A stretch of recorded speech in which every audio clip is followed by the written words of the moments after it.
Our live team coverage on the tick fire begins with NBC4's Patrick Healy in Baker Canyon near Santa Clarita. Patrick.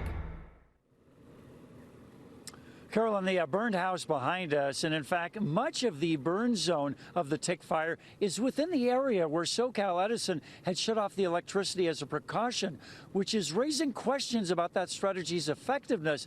And the family here is going so far as to suggest that it contributed to the burning of their home.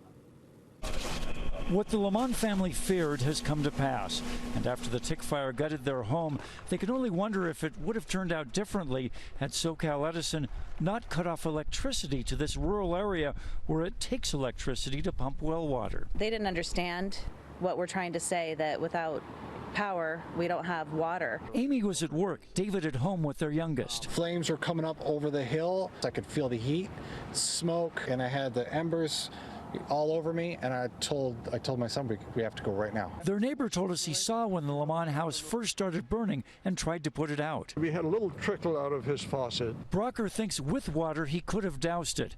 As it was, the attic was fully involved when firefighters arrived. I could have saved that house and probably that house over there. She had full sprinklers inside, and the sprinklers don't work without power. SoCal Edison has begun deliberately shutting off power as a precaution during high wildfire risk. The LAMON's in one of those areas. Edison's Don Degler told NBC4 they consider collateral impacts before turning power off. We don't want to generate another public safety issue by shutting the power off. There are trade-offs. The LAMON's do appreciate Edison upgrading the grid in their neighborhood, covering the bare wire conductor and replacing some poles. But it makes them wonder, why bother if the power is going to be cut anyway?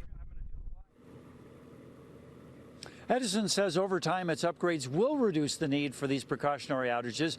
Also says that firefighting is best left to firefighters, and that if they would call for the power to be restored, it would be. But it didn't happen here. Live in Baker Canyon at the tick fire, Patrick Healy, NBC4 News.